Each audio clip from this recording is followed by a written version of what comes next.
welcome back. So, hope you all took a good break, because here we are, and we're not done yet. The Tyranid Tervigon, Part 2. And now, we're going to make sure that we hit, not just finish up the legs, we still have some armored bits, like on the shins and whatnot, but we're going to start the armored carapace thingy on his body, and, in this part 2, we'll also cover the giant growth on the bottom of its back.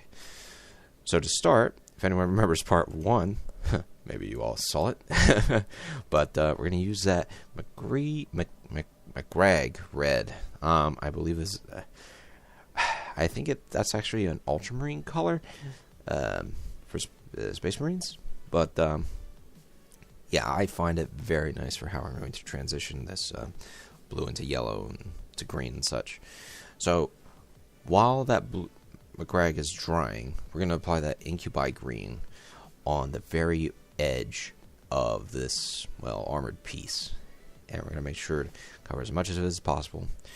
And we're going to take a little bit more Macragge on our brush, and we're going to start spreading that down towards the green while still simultaneously pushing back up with INCUBI green into the, or INCUBI darkness, excuse me, and back into the Macragge blue. This will give us a little bit more depth in the color to start, but it's not going to be enough because I do plan on using that yellow later that we've applied in the first video. So here we are. Just a bit of this here.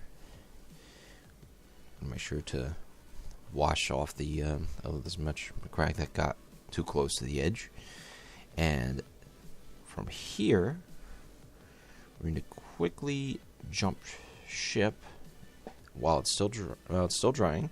And that was very quick. We just simply got some yellow, a little too much water on this brush right now, and we just start applying it to the already drying. Well, I don't know what that is exactly, but the back section of this here Tervigon. So slowly but surely, our yellow is going to actually blend in with the green. As it does, we start losing that yellow. Keep refreshing your brush with some with that particular yellow. For those of you that can say it right, it's please correct me. Yriel Yellow. Leave a comment and see if I can bloody figure that out, because I don't know. But yeah. So go ahead and start coating the sides. A little bit. It can go as deep as you want. Remember, these are the paints that I chose for the Tervigon and the technique that I'm using. This isn't how you should. This is how I did it, and hopefully you can apply some of my techniques to your Tervigon or Tyranid models. So, I can only imagine how this would be with something like orange. That sounds really fun. So, yep. Let's keep going at it. I'm going to dip some yellow at the top and slowly but surely just pull it over. Same thing for over here. Take some yellow, just push it down. Add a little bit more depth to this character. Color doesn't need to be directly uniform to where it's supposed to land, so I was like, let's try and add some more detail, a little character to it. Now for it is possible I guess the little venom sacs, the sacs on top of him, could or the Tervigon here could actually have been not placed. I could have had them off to the side and then glued them on later, but for this case I actually just glued them on, and then I had to just paint around them. But we're gonna paint those weird looking sacs at the top of his body a little later.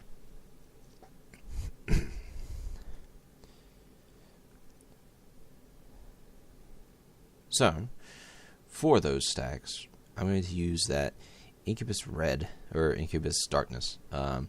Just slowly coat over it, and I'll get back to that in a few seconds. But first, we want to apply that INCUBI Darkness to this area of his structure, and do the same thing like we did the legs. Same color, the INCUBI darkness into the yellow, and pull it up.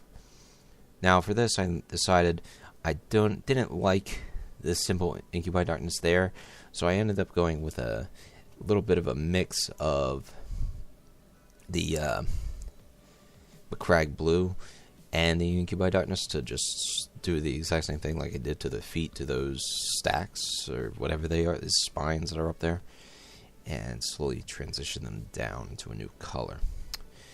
I'm going to take this was more of an experimental one now, where I decided to take the Macragge blue, and it's like already showing bone structure, and just do a little bit of paint on it. But now comes the fun part. This growth on this character. So what we're going to do is we're going to use a Moot Green for you Citadel users. It looks a little weird with my lighting here, but I assure you, it is bloody Moot Green. And when I try to color correct it, we'll see if I can bring it out a little more. But we're just going to coat this thing, all of it. We can still leave some blacks around, but for the most part, we are going to have to apply another layer. I used a very large brush and just simply coated the paint on. Alright, so next, we're going to apply a small dry brush after of course, the Moot Green dries. We're going to apply a small amount of, I believe, Warpstone Green. This is just to give it a little more,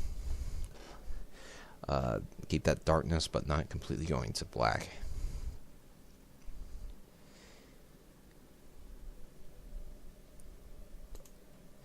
So with the Moot Green from earlier, we're going to go ahead back and start applying that to his facial structure and all of his little areas that we want to really, really stand out. Now remember that Moot Green I just used? We're going to take that Moot Green and we're going to apply some yellow to it and start actually like painting surface areas in the model. But first, we're going to take that old Celestra Grey that we had and just attack these teeth. We're not going to paint them exactly as they're shown, all of their entire tooth in entirety, but just like a quick application of paint to the very front, very sides of the teeth, and while leaving the crevices black. And this produces a little more of an interesting effect. I'll show you in a second. Same thing applies to these little spines out here in them by themselves. Just take that Celestra Grey, knock it around a little.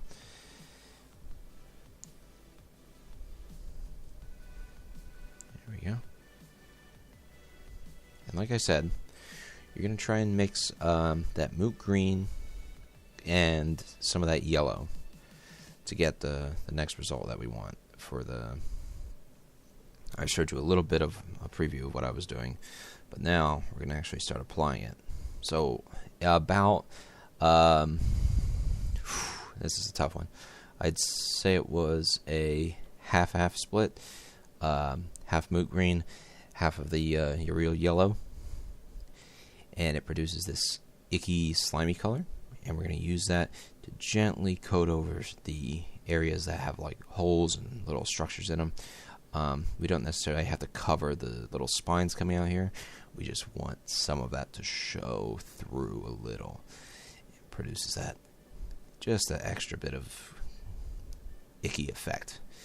As you can see, some of the smokestacks are already, venom sacks or whatever those are on his back, have already been painted in that color. That's to... that was just to show you a small preview of what was to come. So here we are. Just filling in some of the small holes. Runs along his neck. You see, even though I never really painted his head, look how well it already stands out with just the black primer. And I barely painted over it with any small amounts of gray. I used the Mechanicus standard gray earlier to just bring out the color that we wanted, And then after that was just simply pulling out the highlights with the Celestra Grey, and now it's already coming together. With our little mix of paints, at least the Moot and the yellow, little slime green as I'll call it, we go ahead and start applying to these open-ended areas, like ones that don't necessarily have a color yet, and more of the detailed color sort of areas. Don't be afraid to go past your painting. It's pretty cool to add just that tiny bit of character to it if the character's like, if the model doesn't seem, that 100% perfect. Just adds a little more to that. I'm going to stick some paint in here. I guess the knuckles area. In between the crevices of his arms. Every time there's like an open section, we're going to use just that ugly slime green to produce this awesome effect. Remember, it's half Moot Green, half Yriel Yellow? Well, I'll find out later. But, just slowly, carefully, just paint it in. For now, I'm using a very thin, very small brush, one of my detail brushes. I actually need to replace these, but use them till they're dead, know what I mean? Just hit some of the areas right here in these joints along his legs. Look at that. Applies just this ugly color, but ugly is beautiful in this case. I'm going to quickly fix up some of the stacks here, his back plates with the blue, as I want it to show out a little more. And I'm not covering up the slime green directly, fixing up some of the bleeded areas that showed through. We're going to head back down to the bottom, as you remember, with the growth, at least with those. You can see the two Tervigons. Termagants.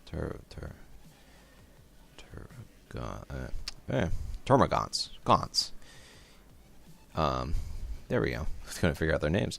They're just sticking out at the bottom. I haven't painted them yet. They are primed, but I haven't yet painted them, and you'll find out why.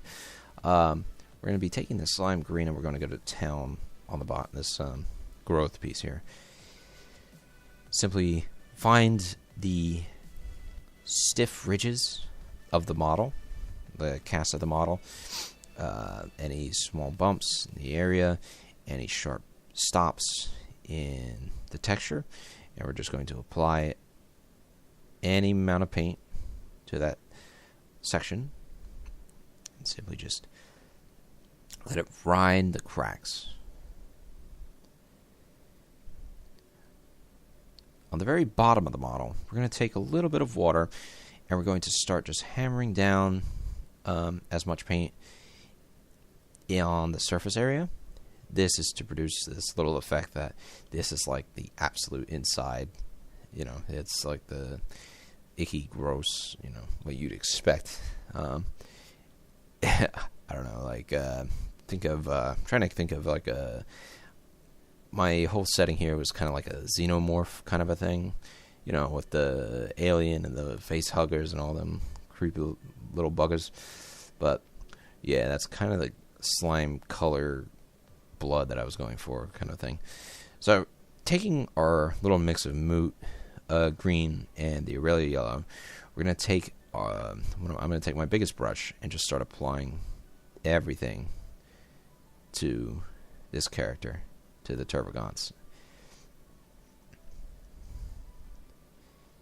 Once it's covered, we're gonna head to our shades. So nothing else different. Just as soon as they're covered, we just head to the shades. I'm going to probably use a Yriel. Oh man, you all are gonna flag me for all these stupid mistakes, because I don't even know how to pronounce these. Coelia Greenshade. The Greenshade is just, well, as you can tell, it's green. It's just to emphasize more about the whole green effect. Could have gone with non-oil, which is the black. Could have gone with a reverse color. So like a lighter color for, the all the darks that are in here, but I decided to stick with green because green is what I know best for this model. So, for each crevice underneath his little armor, we're going to push some of that shade in there and carefully apply it to the rest of the body. And here we are. I know I rushed the end of that a little, but it's the best I can do for the amount of time. Keep you all awake at least. So yeah, the Tervigons, excuse me, all just in that slime color and then shaded up with our green shade. The body with all the mixed colors. The wet brush technique mixed with the dry brush technique. And we've got this ugly monster, but with a beautiful color scheme. So mostly grays, blues, greens, and just a hint of yellow to make it all the while. And yeah, you know what's interesting about this? I didn't paint the entire model. There's still a bit of black left, and to be fairly honest, it looks pretty nice. So, let me know what you think. A little bit of a interesting setup there. His head came a little loose. But let me know what you think about the model and how the paint worked. And let me know how the video did. Let me know if you liked this concept of the video, 2 parts, you know, an actual live, like a real-time speed. And or like, did you like the Daemon Prince video and fast forwarded and all that, and so you can see literally everything I did. But yeah, leave a comment. Let me know, and when I come back, hopefully there'll be a new model ready. Like I said before, all the paints and such will be in the description. And here it is, the Tyranid Tervigon. Hope you all enjoyed. I'm the Titan, and I'll catch you later. Peace.